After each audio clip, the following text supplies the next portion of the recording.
Today I want to share with you my simple process for feeding my sourdough starter once a week.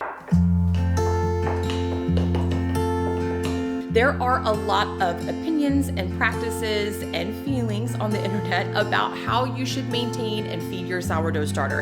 And the truth is, most of them are probably true because sourdough starter is really resilient and super low maintenance. So it isn't so much about how you do it, it's really about finding a method that works for you, your lifestyle, and your schedule. I'm a busy mom, I'm a busy baker, so I don't always have time to do all the technical processes for feeding a sourdough starter. But this method works for me, and I'm sure too it will work for you.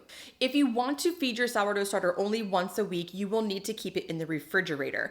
That is because cold temperatures slow the metabolic process down, so that way you don't have to feed it as regularly. If you were to keep it on the countertop, you would have to feed it about every 24 hours to maintain that. So the most low maintenance way of taking care of a sourdough starter and making sure you only have to feed it once a week is to keep it in your fridge. I keep mine right here in the fridge, usually on the top shelf. Honestly, it doesn't really matter what shelf you keep it on, just make sure you keep it cold. And this is where it lives.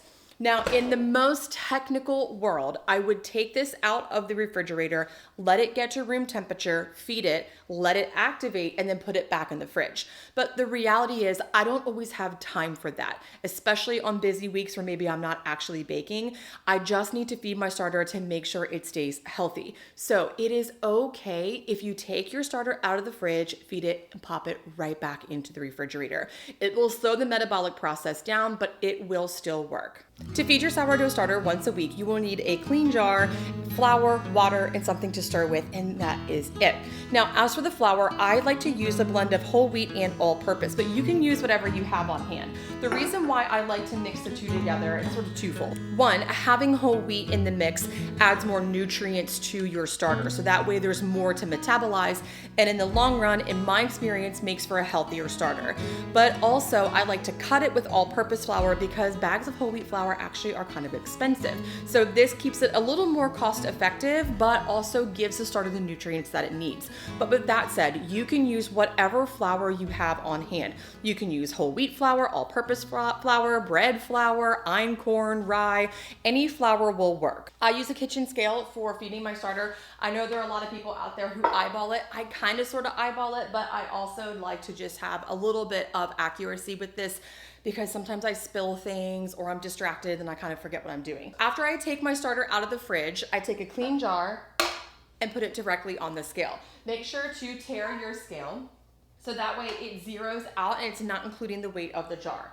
Then I take my sourdough starter straight from the fridge and pour out 130 grams of sourdough starter. But here's the deal, you need to pour in as much sourdough starter as you need. There are endless people arguing on the internet about how much starter a person needs to keep on hand. And really, the amount that you need is the amount that you want or the amount that you will use. So I use 130 grams because that's enough for me to bake once a week and then also to discard for one or two recipes. You can see here, this is really thick and that's because it is cold. So if it were to be room temperature, it would pour more easily. But in my experience, it doesn't really matter because it still works whether it's cold or room temperature. So I still have a little bit of starter left in the jar, and that is called sourdough discard. I will talk about what to do with what's remaining in your jar if you have any in just a minute. Let's get this fed first.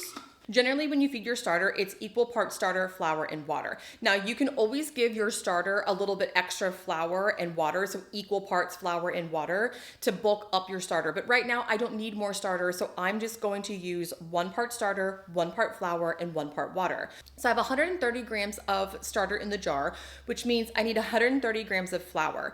I'm going to use half whole wheat and half all-purpose, and then I'll also need 130 grams of water in the jar. Here's the thing though about the flour. This is where I start to get like a little willy-nilly. I don't use exactly half whole wheat. So basically I spoon the whole wheat right into the jar until it's somewhere close to half of 130. Then I make up the difference with the all-purpose flour. So it doesn't have to be perfect. It doesn't have to be precise, but it does need to be kind of sort of close. A lot of people ask me what brand of flour I use to feed my starter. And honestly, I have found in my experience so far, the best whole wheat flour for my starter has been Pillsbury. I don't exactly know why. I have a hunch that it's because it's a coarser grind, but I don't even know if that's true. But honestly, any whole wheat flour will do the job.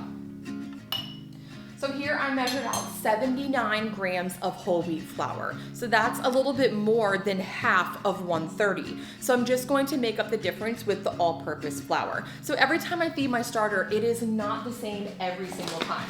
It's just somewhere close to half whole wheat and somewhere close to half all-purpose.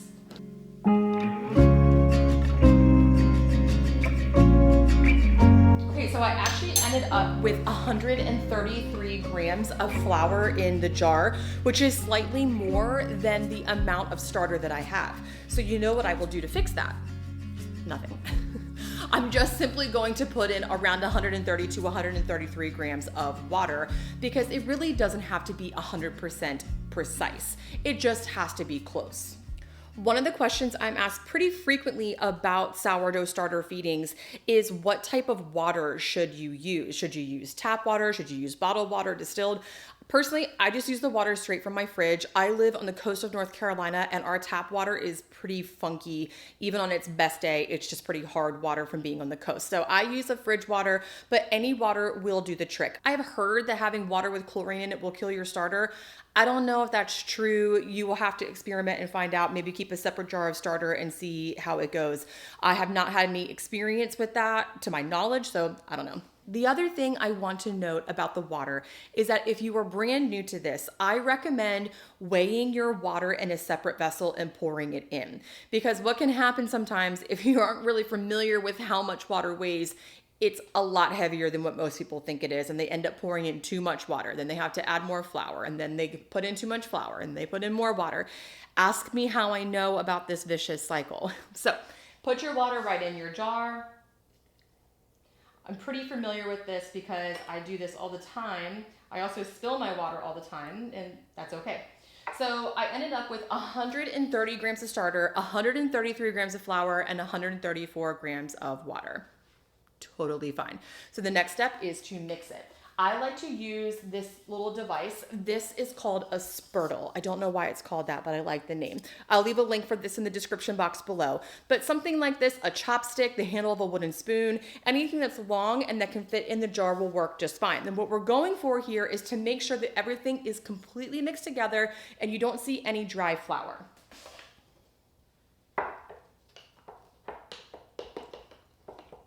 So I'm just giving this a good mix. And what you're looking for is about the consistency of pancake batter. So you can see that's really thick. One of my best pieces of advice, if you don't want extra cleanup, is to make sure you clean whatever you use to stir your starter with right away because this stuff turns into cement.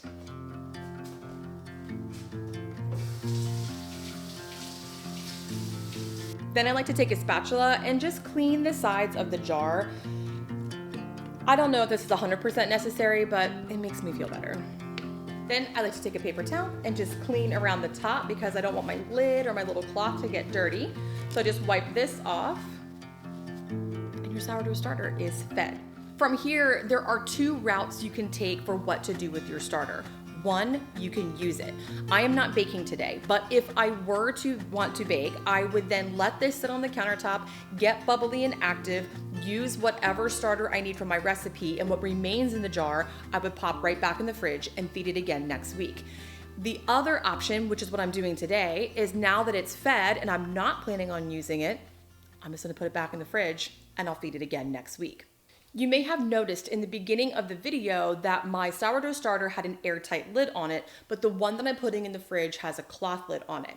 That is because this starter with the airtight lid is an inactive starter that I had reserved for this video. And what that means by inactive is that it was not producing any gas. It was completely metabolized and flat.